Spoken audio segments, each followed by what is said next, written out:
আপনারা সকলেই জানেন যে রাসূল সাল্লাল্লাহু আলাইহি ওয়াসাল্লাম যে যুগে এসেছিলেন সেই যুগকে জাহেলি যুগ বলা হয়। জানেন না?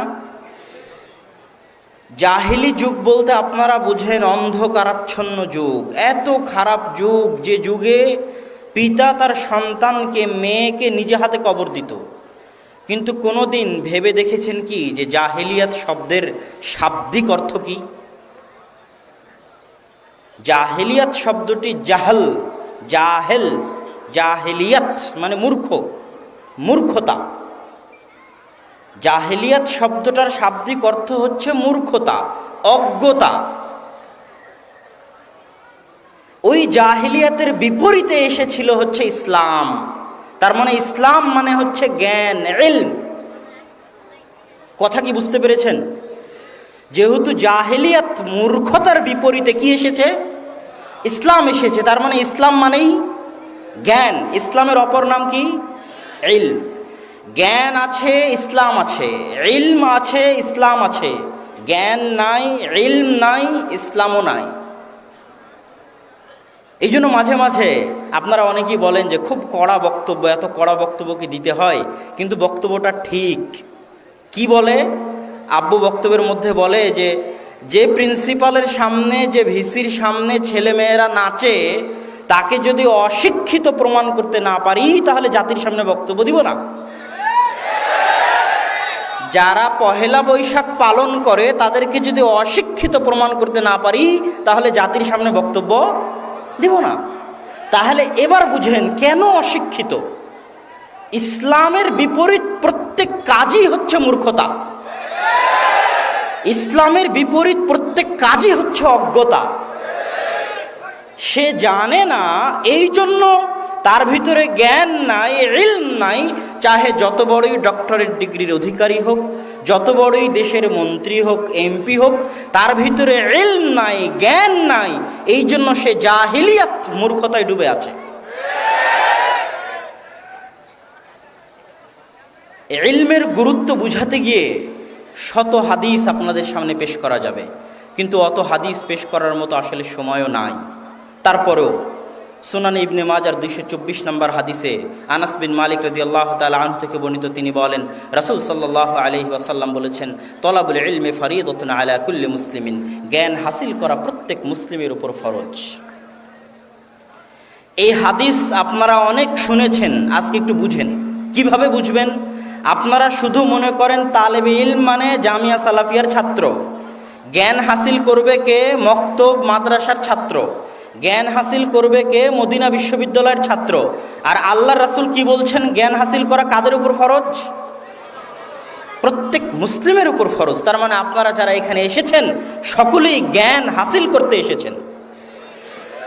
সকলেই 2 দিনের জন্য জামিয়া সালাফিয়ার ছাত্র। এটা মনে করে আপনাদেরকে আসতে হবে, যেহেতু প্রত্যেক মুসলিমের উপর জ্ঞান হাসিল করা ফরজ। রাসূল সাল্লাল্লাহু আলাইহি ওয়াসাল্লাম সহিহ বুখারীর 100 নম্বর হাদিসে বলছেন, ইন্নাল্লাহা লা ইয়াকবিদুল ইলমা ইনতিসাআন। আল্লাহ সুবহানাহু ওয়া তাআলা জ্ঞানকে ছিনিয়ে নেন না মানুষদের মাঝে থেকে, বাল ইয়ানতাজিউহু বিকবজিল উলামা। আলেমদেরকে উঠিয়ে নেওয়ার মাধ্যমে জ্ঞান উঠিয়ে নেন। ফাইযা লাম ইয়াবকা আলিমান, যখন কোনো আলেম বাকি থাকবে না, ইত্তাখাযান নাস রুউসান জুহালা, তখন মানুষ জাহেলদেরকে নেতা হিসেবে গ্রহণ করবে। ফাআফতাউ বিগাইরি ইলমিন, তারা বিনা জ্ঞানে বিনা ইলমে ফতোয়া দিবে। ফাযাল্লু ওয়া যাল্লু, বিনা জ্ঞানে বিনা ইলমে ফতোয়া দেওয়ার কারণে নিজেও পথভ্রষ্ট হবে, জাতিকেও পথভ্রষ্ট করবে। রাসূল সাল্লাল্লাহু আলাইহি ওয়াসাল্লাম নিজে বলে গেছেন, আজকে আমরা স্বচক্ষে দেখছি। পড়াশোনা নাই। যখন আমি এই কথা বলি তখন অনেক ভাই অভিযোগ করে যে তাহলে আমরা যারা জেনারেল শিক্ষিত আছি তারা কি দাওয়াতি কাজ করব না? কেননা এই হাদিস বলে আমি বলি যে এখন এই ধরনের মানুষের অভাব নাই যারা 2 দিন সহিহ বুখারী সহিহ মুসলিমের অনুবাদ পড়ে নিজে থেকেই কোরআন হাদিস বুঝে ফতোয়া দেওয়ার চেষ্টা করে। অথচ ভাষাটা একটু কড়া। অনেকেই বলেছে যে এত কড়া ভাষায় বলতে হয় না। সে কড়াটা কি? যে পেটে লাথি দিলে আলিফও বের হবে না, অথচ ফতোয়া দেয়। তাহলে এখন বলবে ভাই আমরা জেনারেল শিক্ষিতরা কি করব? জি, আপনাদেরও রাস্তা আছে। কিছু বিষয় আছে যে বিষয়গুলোতে কোনো দ্বিমত নাই। মদ যে হারাম এইটা যে কোনোদিন মসজিদ মাদ্রাসা কিছুই জানে না, কোনোদিন আসেও নি, নামকা অস্তে মুসলমান, তারও উপর জরুরি যে কাউকে যদি মদ খেতে দেখে তাহলে তাকে বাধা দিবে। সালাত ফরজ, আপনি কিছুই জানেন না, কোনোদিন পড়েননি, আপনি যদি কাউকে সালাত পড়তে না দেখেন আপনার জন্য জরুরি আপনি তাকে সালাতের জন্য দাওয়াত দিবেন। এর জন্য আপনার জ্ঞানের প্রয়োজন নাই। এটা হচ্ছে ইলমে দরুরি, যা স্বাভাবিকভাবেই ইসলামের অন্তর্ভুক্ত এবং এটা নিয়ে কোনো দ্বিমত নেই। কিন্তু যেগুলো নিয়ে দ্বিমত আছে, কঠিন মাসলা মাসাইল, সেগুলো বিনা ইলমে ফতোয়া দেওয়া ঠিক নয়। পড়াশোনা করেই ফতোয়া দিতে হবে এবং আলেম ওলামাদের জন্য ছেড়ে দিতে হবে। সম্মানিত উপস্থিতি, আলেমদের বিষয়ে রাসূল সাল্লাল্লাহু আলাইহি ওয়াসাল্লাম আলেমদের ফজিলতে অনেক হাদিস বলেছেন। দুই একটা বলি। মান সালাকা তারিকান ইয়ালতামিসু ফীহি ইলমান সাহালাল্লাহু লাহু তারিকান ইলাল জান্নাহ। যে ব্যক্তি এমন রাস্তা অন্বেষণ করলো যে রাস্তায় সে ইলম অন্বেষণ করে, আল্লাহ তার জন্য জান্নাতের রাস্তা সহজ করে দেন। আবু দারদা রাদিয়াল্লাহু তাআলা আনহু থেকে বর্ণিত, তিনি বলেন, আবু দাউদের হাদিস, রাসূল সাল্লাল্লাহু আলাইহি ওয়াসাল্লাম বলেছেন যে ইন্নাল মালায়েকা লা তাদউ আজনিহাতাহা রিদান লিতালিবিল ইলম। ফেরেশতারা তাদের পর ডানা বিছিয়ে দেয় একজন মাদ্রাসার ছাত্রের পায়ের নিচে, তার সম্মানে। রাসূল সাল্লাল্লাহু আলাইহি ওয়াসাল্লাম আরো বলেছেন, ইন্না আহলাস সামাওয়াতি ওয়াল আরদ হাত্তা আন-নামলাতু ফিল জুদুর ওয়া হাত্তা আল-হুত লা ইউসাল্লুনা আলা তালিবিল ইলম ওয়া আলা মুআল্লিমিন নাস। জেনে রাখো, সারা পৃথিবীর সকলেই, আসমান এবং জমিনের সকলেই, এমনকি পিঁপড়া মাটির পেটে আর মাছ পানির পেটে, সকলেই একজন তালেবে ইলম, কোরআন এবং হাদিসের ছাত্রের জন্য আল্লাহর দরবারে ক্ষমা প্রার্থনা করে। এরকম অগণিত হাদিস আপনাদের সামনে পেশ করা যাবে। তালেবে ইলমের ফজিলতে এগুলো তো গেল, এখন তালেবে ইলমের পদ কি, তালেবে ইলমের পদবি কি? অনেকেই আছে চেয়ারম্যান, মেম্বার, এমপি, মন্ত্রী, তালেবে ইলমের পদবি কি? তালেবে ইলমের পদবি রাসূল সাল্লাল্লাহু আলাইহি ওয়াসাল্লাম বলছেন, ইন্নাল উলামা ওয়ারাসাতুল আম্বিয়া লা ইউওয়ারিসুনা দিনারান ওয়ালা দিরহামান বাল ইউওয়ারিসুনাল ইলম। জেনে রাখো, আলেমগণ হচ্ছে নবীদের উত্তরসূরি, আর নবীগণ টাকা পয়সা উত্তরাধিকার সূত্রে ছেড়ে যাননি, ধন দৌলত উত্তরাধিকার সূত্রে ছেড়ে যাননি। নবীগণ উত্তরাধিকার সূত্রে কি ছেড়ে গেছেন? ইলম, জ্ঞান। আলেমগণ হচ্ছে সেই কোরআন এবং হাদিসের জ্ঞানের রাসূলের উত্তরসূরি। তাহলে তাদের পদবি হচ্ছে নায়েবে রাসূল। যখন সভাপতি থাকে না তখন সহসভাপতি সভাপতি হয়।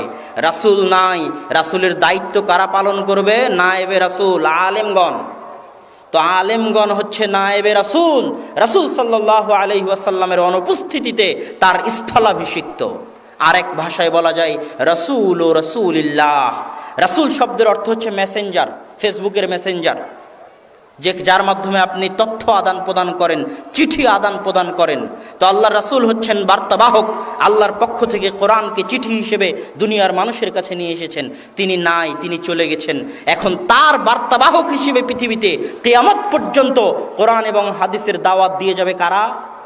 আলেমগণ। তারা হচ্ছে রাসূল ও রাসূলিল্লাহ, আল্লাহর রাসূলের রাসূল, আল্লাহর বার্তাবাহকের বার্তাবাহক। সম্মানিত উপস্থিতি, এই জন্য আলেমগণকে সম্মান করা আমাদের জরুরি। এখানে ইলমের গুরুত্ব বলতে গিয়ে আরও একটি কথা আমি আপনাদের সামনে বলতে চাই, সেটি হচ্ছে আমাদের এখন সহি আকিদার যে জোয়ার চলতেছে, পিস টিভির বদৌলতে বলেন আর আলেম ওলামাদের দাওয়াতের বদৌলতে বলেন, এই জোয়ার যেন ভাটায় রূপ না নেয়, এর জন্য সবচেয়ে জরুরি হচ্ছে ইলম হাসিল করা। প্রত্যেক উপস্থিত দিনী ভাইকে ইলম হাসিল করতে হবে, জ্ঞান হাসিল করতে হবে। কেননা বক্তব্যের শুরুতেই বলেছি, জ্ঞান নাই তো ইসলাম নাই। এই জন্য আমি আরও একটা কথা বলে থাকি যে সারা পৃথিবীর ঘরে ঘরে যদি মসজিদ গড়ে তোলা হয় আর সব মাদ্রাসা বন্ধ করে দেওয়া হয়, সারা পৃথিবীর ঘরে ঘরে যদি সংগঠন গড়ে তোলা হয় আর মাদ্রাসা বন্ধ করে দেওয়া হয়, তাহলে 50 বছর পর এই মসজিদগুলো আবাদ করার মতো, এই সংগঠনগুলোকে নেতৃত্ব দেওয়ার মতো আলেম খুঁজে পাওয়া যাবে না। কিন্তু যদি সব মসজিদ বন্ধ করে দেওয়া হয়, সব সংগঠন নিষিদ্ধ করে দেওয়া হয়, শুধু যদি মাদ্রাসা বাকি থাকে, তাহলে 50 বছর পরে মাদ্রাসাগুলো থেকে এমন আলেম বের হবে যারা এরকম হাজার মসজিদ, হাজার সংগঠনের জন্ম দিবে। এই জন্য 1400 বছর যাবৎ ইসলামকে হেফাজত করে এসেছে মাদ্রাসা, শিক্ষা প্রতিষ্ঠান।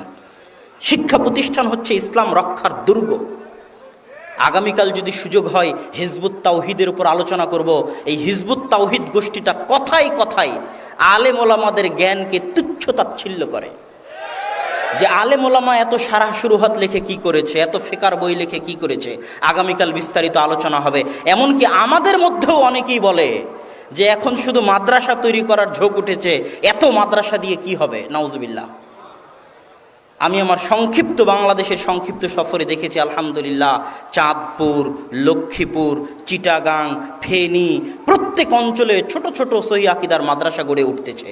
এই মাদ্রাসাগুলো আমাদের সবচেয়ে বড় সম্পদ। আপনার রক্ত দিয়ে হলেও, আপনার পয়সা দিয়ে হলেও, জীবন দিয়ে হলেও এই মাদ্রাসাগুলোকে রক্ষা করতে হবে। এই মাদ্রাসা ভবিষ্যৎ জাতির কাণ্ডারি তৈরি করবে, ভবিষ্যতের পাঞ্জিরি তৈরি করবে, ভবিষ্যতের নেতা তৈরি করবে, যারা মুসলিম জাতির মুক্তি সুনিশ্চিত করবে। এই জন্য আমাদের উচিত এই মাদ্রাসাগুলোকে জানে প্রাণে ভালোবাসা। সম্মানিত উপস্থিতি, আমি আমার বক্তব্য বেশি বাড়াতে চাই না। ইলমের গুরুত্ব বিষয়ে এবং ইলম কিভাবে আমরা হাসিল করব এই বিষয়ে সংক্ষিপ্ত আরও দু একটি কথা বলি। ইলম হাসিল করার জন্য দুইজনের দায়িত্ব আছে। এক, ছাত্রের দায়িত্ব, দুই, অভিভাবকের দায়িত্ব। ছাত্রের দায়িত্ব কি? ছাত্রের মৌলিক দায়িত্ব বলা যায় তিনটি। আপনারা যেহেতু এই 2 দিনের জন্য জামিয়া সালাফিয়ার ছাত্র ইলম হাসিল করতে এসেছেন, বা ভবিষ্যতেও আমি আপনাদের আহ্বান জানাবো যে আপনারা সকল কিছু পরিত্যাগ করে ইলম হাসিলের প্রতি মনোনিবেশ করুন। যেহেতু আল্লাহ রাসূল বলেছে প্রত্যেক মুসলিমের উপর ইলম হাসিল করা ফরজ। তো একজন ছাত্রের কি বৈশিষ্ট্য হওয়া উচিত? মৌলিক 3টি বৈশিষ্ট্য জরুরি। এক, আল ইখলাস। রাসূল সাল্লাল্লাহু আলাইহি ওয়াসাল্লাম বলেছেন, মান তাআল্লামা ইলমান লা ইয়াবতাগি বিহি ওয়াজহাল্লাহ।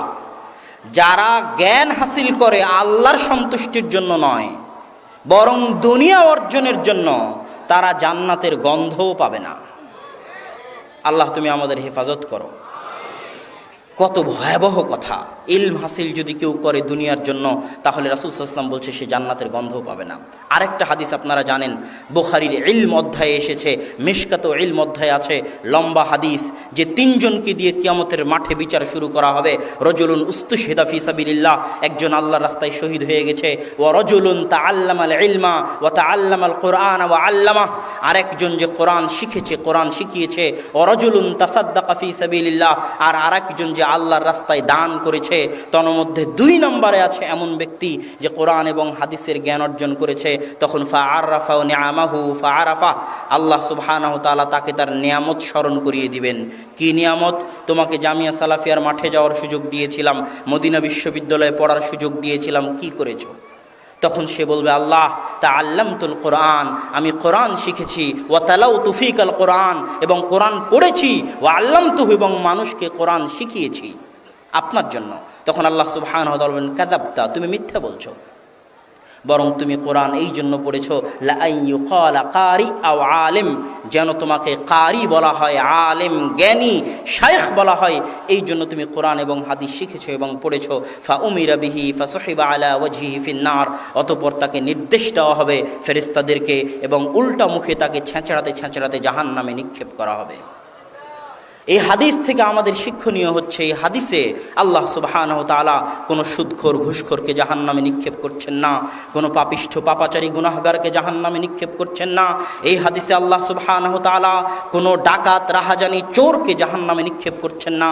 এই হাদিসে আল্লাহ সুবহানাহু ওয়া তাআলা এমন 3 জন ব্যক্তিকে জাহান্নামে নিক্ষেপ করছেন, যাদের একজন আল্লাহর রাস্তায় কাজ করতে করতে নিজের জীবনটা পর্যন্ত দিয়ে দিয়েছে। আমরা তো 2 দিন সময় দিয়েছি, আমরা 2টা অর্থ দিয়েছি, আরেকজন নিজের পুরো জীবনটা আল্লাহর রাস্তায় দিয়ে দিয়েছে, তাকে আল্লাহ জাহান্নামে নিক্ষেপ করছেন। আর আরেকজন সারা জীবন মাদ্রাসা মসজিদে কোরআন পড়েছে, হাদিস পড়েছে, মানুষকে পড়িয়েছে, তাকে আল্লাহ জাহান্নামে নিক্ষেপ করছেন। আরেকজন যে বলছে, মা তারাকতু সাবিলান, হে আল্লাহ, এমন কোন রাস্তা আমি ছাড়িনি যে রাস্তায় 1টা টাকা দান করলে তুমি খুশি হবে, সেই রাস্তায় আমি টাকা ব্যয় করেছি। এই রকম একজন দানবীরকে আল্লাহ জাহান্নামে নিক্ষেপ করছেন। কেন? শুধু ইখলাস নাই। এই জন্য শুধু কি নাই বলেন তো? ইখলাস নাই। এই জন্য ইখলাস সবার আগে জরুরি। ইখলাস যদি থাকে আল্লাহ কবুল করবে।